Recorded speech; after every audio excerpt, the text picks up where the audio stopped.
welcome back to Dead Good Book Reviews. I'm Judith and you're watching another episode of my Animorphs recap/review series. Today we are officially halfway through the series. So I'm putting some party music here. This is just me dancing alone. Let's just spare a little moment of thought for little tiny 2019 Judith, August 2019 Judith, who thought this would be a good project. Your thought that you are sparing should be foolish child. Today we are talking about Animorphs 26, The Attack, and we are back with K.A. Applegate after our little foray into ghostwriting last month. February of 1999 this book hit the shelves, and I have very little to say about the cover beyond the fact that I think that this creature is making this noise. There you go. We're back in Jake's perspective, which feels very fitting here at the 50% mark, and let's kick things off with a nightmare. No, really, Jake is describing a nightmare he's having. This is a recurring nightmare in which Jake remembers the time a Yeerk died in his head, and that plays out in the nightmare, except this time he also kind of slips into another dimension where he sees a creature who's part creature, part machine with one giant eye. It kind of sounds a bit like the Eye of Sauron, but that's okay. And then Jake wakes up. Yes, the Yeerk had died there, in my head. My head. It had been right then as the Yeerk disengaged and began to crawl out of me. Right then as death closed its jaws around the Yeerk that the Eye had found me. It had seen me, and I had seen it. Then and again in my nightmares. Again and again. And each time it spoke that single voiceless word. Soon. And with that terrifying prologue out of the way, it's time to go back into the actual introduction. And normally I skim read over this because, you know, it's pretty much the same every single time. It's just designed for kids picking a book at random off shelf in the library. But here at the halfway point, I thought it would be nice to get Jake's perspective on all of the different characters. My friends: Marco, my main man; Rachel, my cousin; the war goddess; Cassie, the girl I care about more than I do myself; Tobias, the friend I couldn't save from his own bizarre fate; and Axe, an Andalite, an alien. The gang's all here and Jake cares about them deeply, which I enjoy and appreciate. And so, a fair few pages in, we jump into this month's plot. It's assembly at the gang school and they are watching a performance from the touring production of The Lion King. I don't know about you guys, but my assemblies were far less interesting than this. Like, we just got talks about, like, not to do drugs, and in my case, I went to Catholic school, a heck of a lot of sermons. If the touring production of The Lion King came in, I would have been very excited indeed. Not the case for our group. So the Animorphs are all reacting fairly differently to this event that is occurring before them, but my favourite is Rachel. Rachel had a kind of dreamy look on her face. You'd have thought she was enjoying the show. Only I noticed the guy sitting next to her was trying to hold her hand, and that dreamy look was Rachel wondering which of the guy's fingers she should break. And then everyone freezes. I mean, obviously, everyone except the Animorphs. And by freeze, I don't mean, oh my goodness, what an amazing performance, I am in shock. I mean, we have been frozen in time. Tobias the hawk flaps in. Axe, who was hiding on stage among the fake animals. It wasn't entirely clear, I'd have to go back and read that passage, but that was how it seemed to happen to me. Not sure. They all join as well. Who should be the cause of this but everyone's favourite omnipotent buttface, the Ellimist himself? One of the kids stood up. I jumped about 2 feet in the air. It was this girl named Beth. No one else moved. Just Beth. She smiled at me. At us. And I knew right away. Yes, it is I, Beth said. What a wang. Like, I know you've lived throughout time, but it's me. Just say it's me. Apparently the Ellimist has selected Beth as his humble form because he has come humbly for a humble reason. This is as humble as I know how to be, the Ellimist said. He hesitated. I come to tell you a story, and to see how you will choose to react. I was going to say I irrationally hate the Ellimist, but I think at this point I have a reason. So he kicks off his story with saying that the Ellimist, and kind like him, have been evolving for a very long time, which is why they are more advanced than humans, because they have just been around longer. So 100 million years ago, the Ellimist realises there is another power in the galaxy, as powerful, if not more powerful than him. But the new force doesn't have the Ellimist, like, let's all get along and preserve nature, it'll be a great time energy that the Ellimist has. This one's way more interested in chaos. He wants a galaxy cleansed of creation. His goal, I soon realised, is to destroy life. His method is to use one species against another, strong destroying weak, and then strong in turn being destroyed by the stronger still. He believes there should be only one species, a single sentient race which would be subjugated by him. And this guy doesn't want, like, your average, everyday kind of evil power. He wants to rule everything. Space and time. It's sort of like Thanos. In fact, quite a lot like Thanos. I'm just going to imagine him as, like, big one-eye Thanos. But he's not called that. He's called Kryak. It's like kayak, but with an R in it, I think. And he is this weird half-creature, half-machine, one-eye thing that Jake has been seeing. And that's because, according to the Ellimist, when the Yeerk died in Jake's brain, he saw between the veil of life and death, and thus saw Kryak kind of outside of the dimensions. I don't mind this as a plot point, except for the fact that we're on book 26, and the Yeerk died in Jake's head in book 6, and this just hasn't been mentioned. Like, we know they've been having trauma nightmares, but I have been seeing a one-eyed I nearly said one-eyed, one-horned, but one-eyed, half-creature, half-man thing in my dreams hasn't come up in 20 books. So the Ellimist shows them through his kind of like magical thought projection stuff, how he and the Ellimist fought, destroying lots of the galaxy. A tenth of the galaxy, there you go, according to my notes. So the silver lining is that in this conflict, Crayak was hurt too, and he no longer has as much power as he did. When the fabric of space-time was damaged in the conflict, it destroyed some of Crayak's understanding of space-time, so he can't do as much. So their fight to control parts of the universe between the Ellimist and Crayak now has to have limits, it has to follow rules. In that sense, the Ellimist's assistance with the Animorphs, which up till now has seemed like just because the Ellimist is like reasonably benevolent, I don't know, has actually been a series of chess moves against Crayak. Crayak wants the Yeeks to take over the Earth, the Ellimist is fighting that. But there is a species elsewhere that the Ellimist does not want Crayak to have, and they've decided that the best way for them to decide whether this species gets destroyed or not is through champions fighting other champions. And the Animorphs should care because if Crayak gets a hold of these guys, let's just say there are worse things than Yeeks. Crayak and I have reached an agreement, a way to decide the issue, to decide the fate of the Iskoort race. If Crayak wins, they will be attacked, subjugated, and annihilated by another species. So they're having to put together a group of 7, because that's how many champions Crayak has chosen, and he has chosen the Howlers. We'll come on to that later, but what you must be thinking is, hang on a minute, there are only 6 Animorphs. They need to find a 7th. Because yeah, the Animorphs are the Ellimist's chosen champions, but you know, he's doing what he always does and letting them decide and drops them straight back into that performance of the Lion King. What do we do after plot has been dropped? We meet in the barn, of course. So now we're going to do the quick reminder of who the Howlers are because it's important. The Howlers, I can't remember which book it was in, I'll link that video, but essentially they are the evil race that killed the Permalites, the companions of the Chi, who are the androids, and then the Permalites all died, but they left some of themselves in all of the joyful dogs on Earth.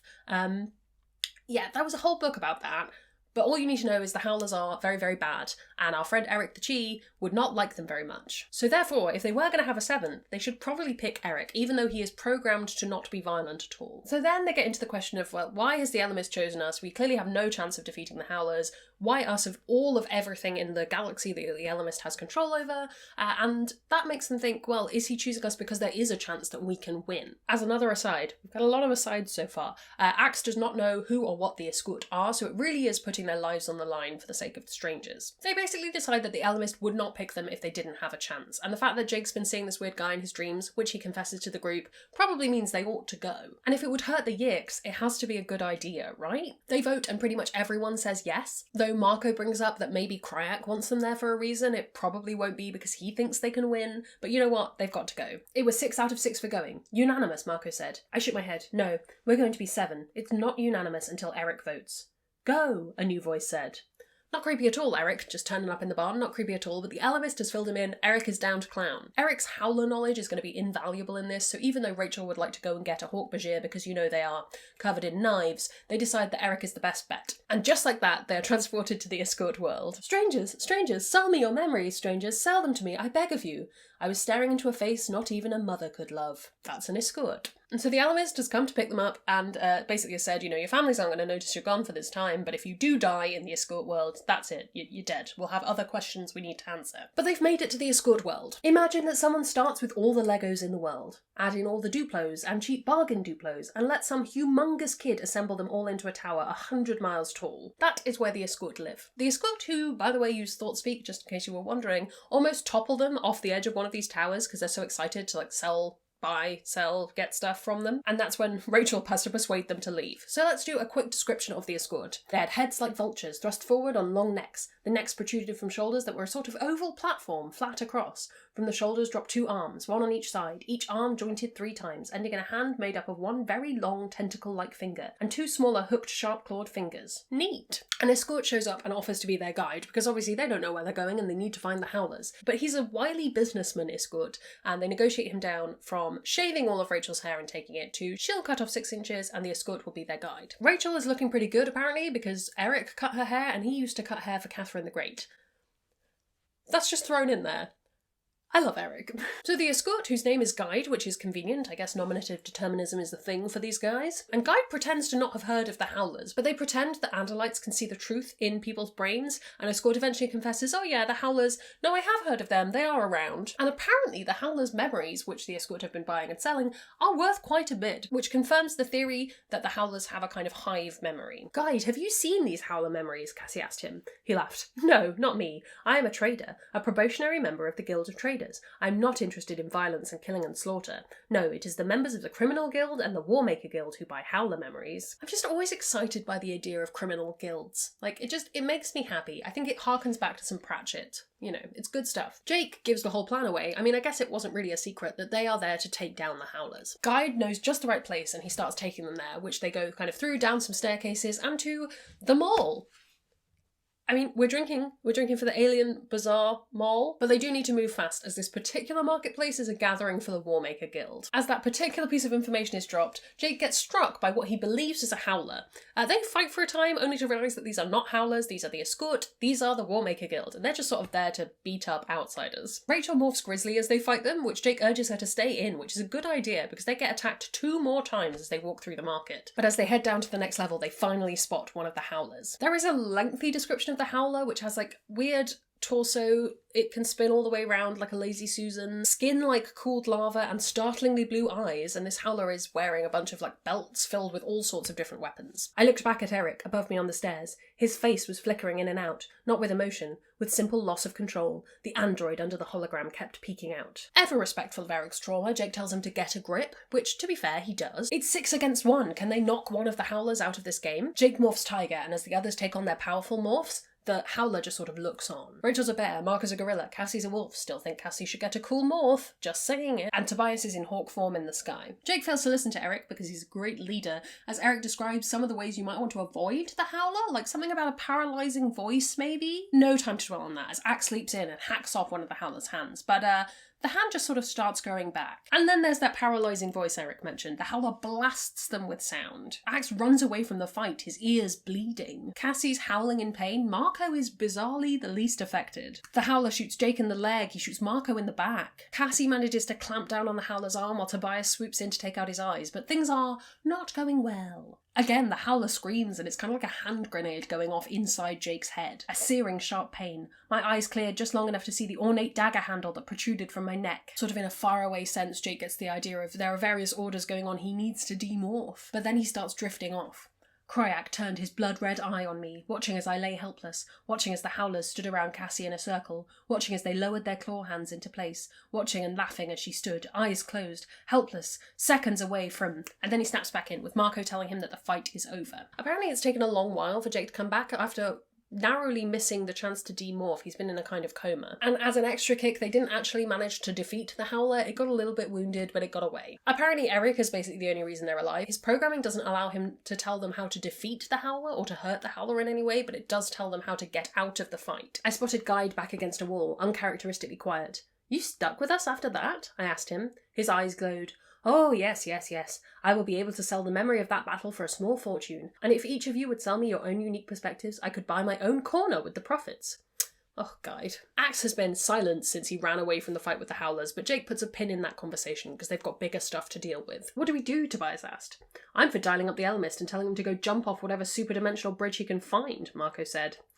Same. Eric idly wonders whether the Ellimist might reprogram him and take away his inability to do violence. And only now do they think maybe it's time to ask Eric for some information about the Howlers. And to top it off, Guide is there so they can buy some of the Howler memories, input them into Eric, and then they'll know even more about the Howlers. That's in exchange for those copies of their memories, though. After a bit of discussion, Axe confirms that they are in fact far away enough from the Yix that selling their memories of being Animorphs is not going to get back to the Yix very quickly. Jake's savvy enough to tell Guide that their memories are definitely worth more than just some Howler memories, so this is kind of an advance, and he'll give them anything they want from then on out. So it's time for Eric's projection show of this thing that happened at a planet with no name, but the people themselves call themselves Graffin's Children.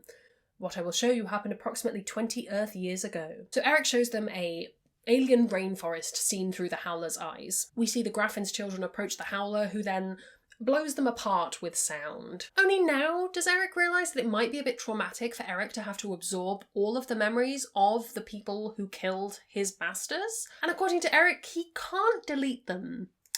Yay! But they have learned something from this. No species kills with the kind of passion and lack of incentive that the Howlers do, which means they didn't evolve. They were created by Cryak. It's time to have a sleep. They're going to do it in shifts with people standing guard, even though that's largely pointless because if a Howler comes, it will kill them. As they're trying to sleep, somebody busts down the door with a Draken beam. The Howlers have found them. Living up to his leadership role for the first time in this book, Jake encourages everyone to morph small. They don't need to fight, they need to run. Axe is determined to fight. He's not running away this time. But as he's about to attack, Eric is hit by a Draken beam, knocking out his hologram, which the Howlers then see that he is in fact a chi. Eric blocks the door, ramming his fingers into the metal, meaning the Howlers can't enter the room. Axe, do it. Morph, right now. No, I can't run again. Aximili Escaruthis, you call me Prince and you act like you mean it, and I'm giving you a direct order. Morph. Do it. Now. The Howlers try howling again, which is bad to the point where Axe's eyes are bleeding as he's morphing, but it doesn't seem to be affecting them too much as flies, it's more just a vibration. The Howler taunts Eric in English, which means Cryak has programmed the Howlers to be able to taunt them in their native language. The Howlers start melting the door around Eric's hands because they can't attack through him, which is smarter than I would have given them credit for, so yay for the Howlers. In this context, no. Axe still isn't fully morphed and Guide has just sort of sat there creating precious memories. The Howlers piled into the room. With my compound eyes, they seemed to be made of glowing purple and blue with pulsating black veins. The facets in my funhouse mirror eyes broke them into pieces. They were everywhere around me as I flew unnoticed. The Howlers aim their weapons at Axe, still in mid-morph, but Marco interrupts.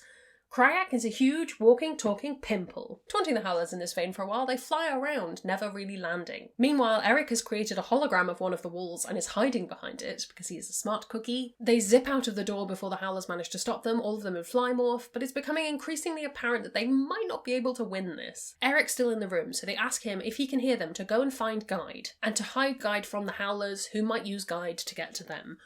We're covering all bases. Eric disguises himself as a group of Warmaker Iskoort, and he scoops up Guide and they escape. Everyone gets inside the hologram, which is keeping them safe enough so long as nobody walks into it, so they take this opportunity to demorph and regroup. They get down to one of the bottom layers, which is sort of like a greenhouse, park, jungle kind of thing, which sounds very exciting, but it's too full of Iskoort for them to walk through as a hologram. People would walk through it, they'd be revealed. So they drop out of that, and they just walk through as normal people. Axe, keep an eye out in all directions, I said. He was the only one of us who could look backward as easily as forward. Yeah, let us know if you see any Howlers so we can have a few seconds to cry before they get to us, Marco said darkly.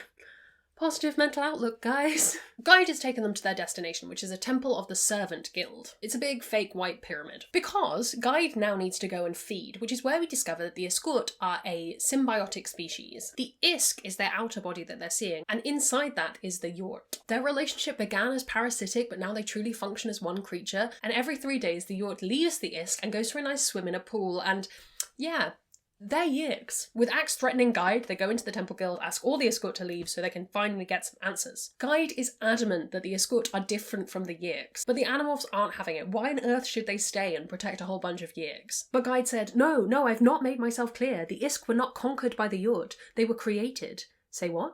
Parasitism is a limiting choice. The Yort moved violently to conquer other species and infest them, but this was not profitable, not in the long haul. So the Yort used biological engineering techniques to design and create a species specifically designed to be a symbiote. And this is different because they've designed themselves and the Isk that one cannot live without the other. They are truly symbiotic. And that means that there can't be conflict between the two. The Iskoort might be a distant relation of the Yirks from way back in time. If the Yirks who desired peace saw this, it could be really hopeful. And that's why Cryak wants the Iskoort gone, because they prove to the Yirks that there is another way. But before we get time to discuss that further, the Howlers have found them and they are pumping poison into the building. That means insect morphs are off the table. They morphed a bird and Guide is ready to open the windows. But Eric can't leap out of the window because if there is a Howler outside the window, he might hurt it. Ugh, this is going to use every single one of Jake's brain cells. So Eric is going to send a projection of the Animorphs jumping out of a window while the Animorphs jump out of a completely different window. They'll meet 2 levels down by the stairs. They dive down as the Howlers fire on the other side of the building, but a couple of the Howlers do notice and Rachel's wing gets hit by a Draken beam. The Howlers chase them through the trees and bushes. Cassie's wing gets blown off. Jake goes after the Howler who's gone after the person he cares about more than himself, and he topples the Howler into a pile of Warmaker Iskoort who begin fighting the Howler.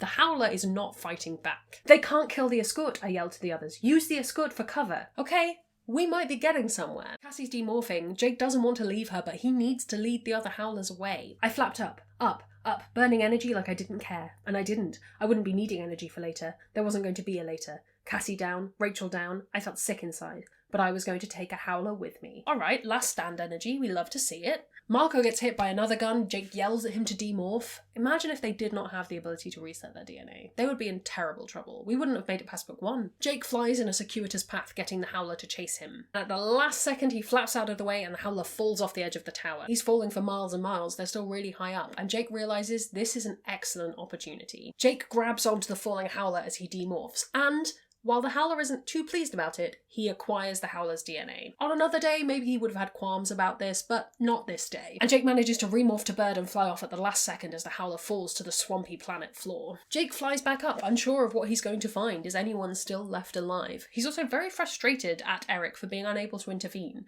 and he thinks about how the Permalites could have reprogrammed the Chi to be able to help them in the fight against the Howlers, but on reflection, that would mean they'd need a way of controlling the Chi if things got out of hand. Which begs the question, what controlling measures has Cryak put in place for the Howlers? And just as he's pondering that, Tobias swoops in and fills him in. Everyone's still alive, and they've hidden inside Eric's hologram of the Iskoort, because the Howlers cannot attack the Iskoort. But I guess they figured out we weren't really Iskoort, so it was okay to attack. By then, we were assorted bugs crawling around the trees. Guy found us another place. Wait till you see. They head over to another level, kind of an industrial district. There don't seem to be any Howlers nearby, so they land and regroup. Cassie was on her feet running towards me, and I was running towards her. I wasn't past any emotion. I was exploding with emotion. Cassie jumped into my arms and I wrapped her up tight, and before I knew it, I was kissing her on the lips. On her lips, sorry. And before I knew it, I was kissing her on her lips, and she was kissing me back. It's about time, Rachel grumbled. 26 books is definitely about time. Jake fills the others in that he's acquired Howler DNA, but they still don't really know how they can win this. They think about how the Howlers have this hive memory, and they've seen that they never lose. The Howlers have never lost a battle. That just isn't possible. Okay, now we need a volunteer for an extremely dangerous mission. We're going to need a rabbit to draw the hounds to us. I shot a look at Rachel and slowly shook my head no. Her mouth was already open to volunteer. She closed it and looked puzzled. I will take on this mission, Axe said from across the room. They can't take out the Howlers. Jake's new plan relies on Cryak being the one to take them out. So they head on back to the Iskoort Mall, which makes Rachel very happy, and drink if you're drinking. Guide says the best way to tell the Howlers that they are there is to mention it to one of the Gossip Guild, which sounds like great fun. Oh, sorry, the News, Gossip and Speculation Guild, which just sounds like book Twitter, doesn't it? And with just a few pages left before the end, it's time for Jake and Axe to have a heart-to-heart. Jake points out to Axe that he shouldn't feel bad because the Howler weapon, their voice boom thing, is probably designed to work on sentient species, and at the time when the Howlers attacked them in that first battle, Axe was in normal morph. He was the most sentient of all of them. I sighed. I'd said all I could say. Axe needed to do something to wipe away what he saw as a terrible stain. Okay, Axe, it's time to get set, but you'd better remember one thing. Your job is to get out of this alive. If I'm really your prince, I'll give you an order. You do not have permission to get yourself killed, no matter how heroic you think it would be. So it's time to enact the plan. They need to get the Howlers in a proper state of rage. The Howlers start chasing Axe, and Jake focuses in on morphing Howler, with Rachel as a standby to kill him if it seems like the morph is out of control. Sensible planning, and this time I will allow that they haven't had time to practice. They really haven't. I'll allow this one time. They're in this big crowd of Iskoort, so the Howlers cannot attack using Draken beams, or they might risk hurting the creatures they are not allowed to hurt. But get close enough, they'll still be able to do Axe some pretty serious damage. As Jake morphs, he realises he can kind of see through the skin of the others, like to their vital organs. Probably helps with targeting. The Howlers really are designed to kill. Suddenly, I felt it bubble up from beneath my own consciousness. I had expected rage. I had expected out-of-control violent urges. I felt neither. Instead, I felt indifferent. And apparently this morph's consciousness is most similar to Dolphin. Cryak programmed them to have fun. Just have fun, killing. Before he manages to explain this, Jake gets hit by these collective memories, which proves even more the Howlers treat this like a game. They don't know what they're doing because they're all children. They're what Cryak made them, I said. They have a lifespan of 3 years. They have no mature phase. They don't reproduce. They're grown in a factory. There are no adult Howlers. Who else had these memories? Eric did, and he did not mention it. No time to interrogate Eric on that one. The Howlers are getting close to Axe and they will be able to hurt him very soon. They didn't know what they were doing. They didn't know. My head was swimming. The Howlers were what someone else had made them. How do you hate a creature for doing what has been taught to do? We're getting very deep, very close to the end of this book. The first Howler to enter the room where the Animorphs are staying stabs Marco in the stomach. Another goes after Rachel, but Jake calls out, "No!" and the Howler is very confused by the presence of his, what he thought dead friend. At the very last second, Jake slaps a memory transmitter onto the Howler's head. Time to share some memories. Into the Howler's head flowed all the memories of my life, from vague early images of my mother's face above my crib, to riding on my dad's back at some amusement park, to school, to friends, to all that had happened since we'd taken a shortcut through an abandoned construction site. And they give the Howler not just their small human memories, but Eric's really long-lasting memories, which includes very exciting events that I would like to see. Is it working? Cassie wondered. Suddenly, the Howler disappeared. He was simply gone. Marco yanks out the knife and starts to demorph just as they're pulled from that room in the Iskoort world to a completely new place. A place with a big, one-eyed, half-creature, half-machine. They're in Cryak's dimension. He gives them a bit of the like, "Ooh, you're really scared, aren't you?" But he does concede that they won the fight. And he leaves Jake with the slightly creepy, "Sleep well, human," he sneered.